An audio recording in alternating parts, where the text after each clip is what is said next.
दोन शहाणी माणसं बोलत असताना तिसऱ्याने मध्ये बोलू नये असं म्हणतात.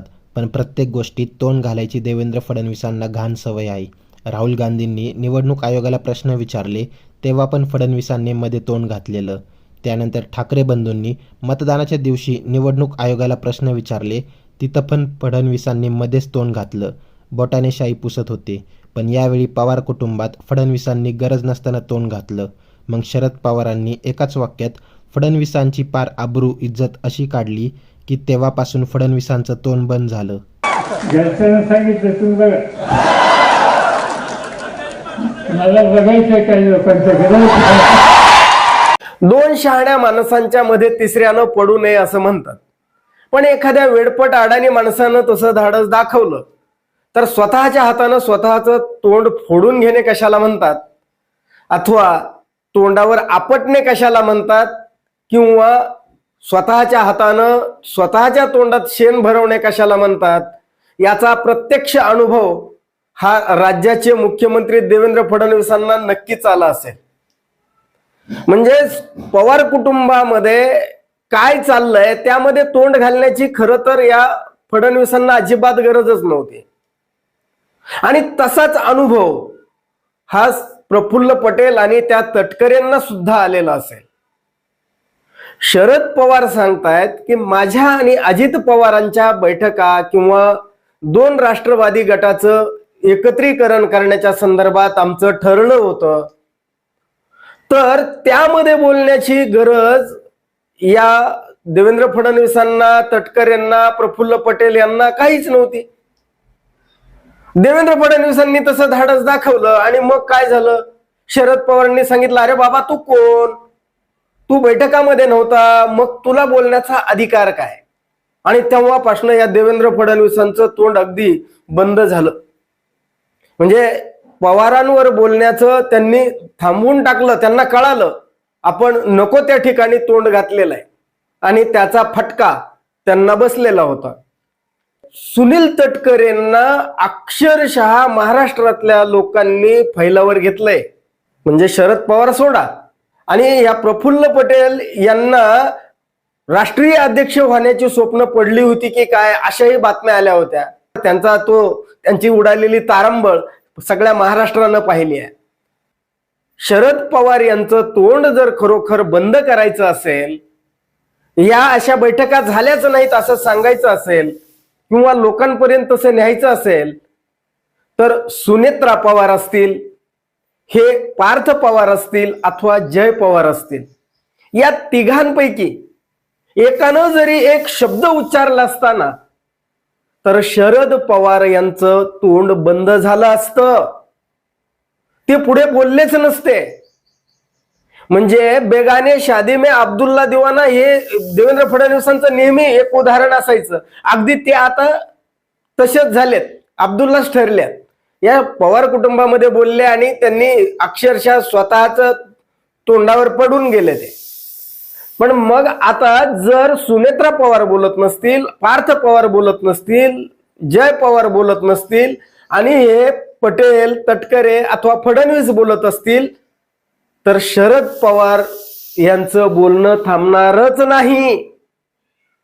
आणि जर खऱ्या अर्थानं यांची फटफजिती जर नसेल करून घ्यायची, या तिघांना असं वाटत असेल की राष्ट्रवादी काँग्रेस पक्ष आपल्याकडे असावा, आपल्या आधिपत्याखाली असावा, आपण सांगू तशा पद्धतीनं तो पक्ष चालायला हवा, असं यांना वाटत असेल, तर त्यांना बोलून काहीच उपयोग नाही.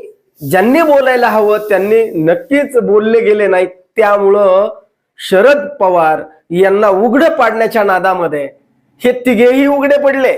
अक्षरशः महाराष्ट्रापुढे म्हणजे राजकीय संस्कृतीमध्ये किती सत्तेपेक्षा, म्हणजे सत्तेला, खुर्चीला माणसाच्या जीवापेक्षा किती महत्व आहे, आणि ते या तीन माणसांना कसा खेळ केला हे लोकांपुढे गेलं. आणि तीच गोष्ट म्हणजे कशासाठी घडली, तर शरद पवार यांना उघडं पाडण्याच्या नादामध्ये घडली. आणि मग जर आता शरद पवार यांचं तोंड खरोखर बंद करायचं असेल तर या तिघांपैकी कुणीतरी बोलायला हवं होतं. पण तशी बोलण्याची परंपरा या पवार कुटुंबामध्ये नक्कीच नाहीये. शहाण्या, मी तुझा काका, माझ्या पाया पड, अजित पवार रोहित पवारांना अगदी ठासून बोलले. म्हणतात, अरे मी काका आहे तुझा, पाया पड. आणि तेही पाया पडतात. मी जर तिथे एक सभा घेतली असती तर तुझं काय झालं असतं? राम शिंदेंना वाईट वाटलं, पण पवार कुटुंबामध्ये या राजकारणापेक्षा, पक्षापेक्षा त्यांचे व्यक्तिगत जे कौटुंबिक स्नेहाचे बंध आहेत ना, ते फार भक्कम आहेत.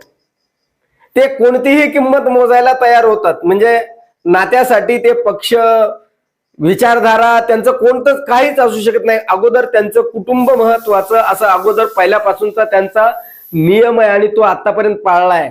दर्शन घे दर्शन काकाचं.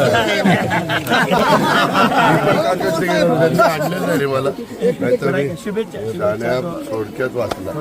माझी सभा झाली असती तर काय झालं. म्हणजे रोहित पवार अजित पवारांच्या विरोधात बोललेले किती उदाहरण आहेत.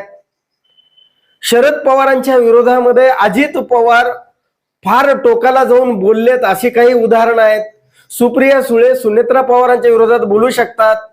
नाही बोलू शकत हो, ते बोलतच नाही आहेत. मग ही मंडळी कोण? मग ही मंडळी जर बोलत असतील, सुनेत्रा पवार, पार्थ पवार आणि जय पवार यांनी पवार कुटुंबाची जी परंपरा आहे, जी कौटुंबिक स्नेहाचे संबंध आहेत, ती जोपासण्याची त्यांची जी चालत आलेली पद्धती आहे, त्यांनी ती चालू ठेवली आहे.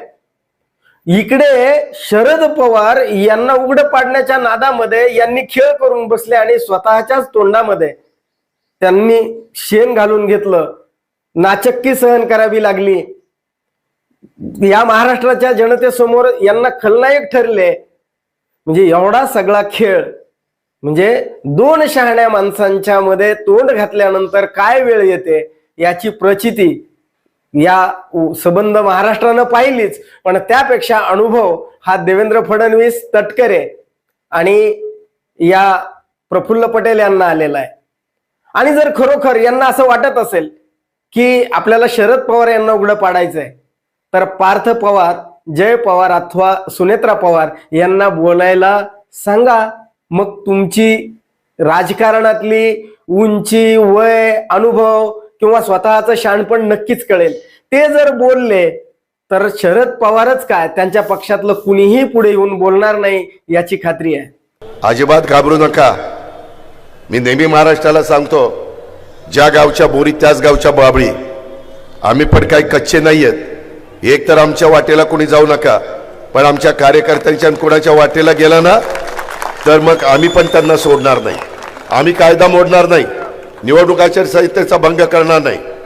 पण कुणीतरी स्वतःला फार मोठ्या बापाचा समजला तर आम्ही पण मोठ्या काकाचा पुतणे आहे. तुझ्या बापापेक्षा माझा काका लय मोठा आहे, हे तुम्हालाही माहिती आहे. शिट्ट्या वाजवतो म्हणजे खरंच आहे.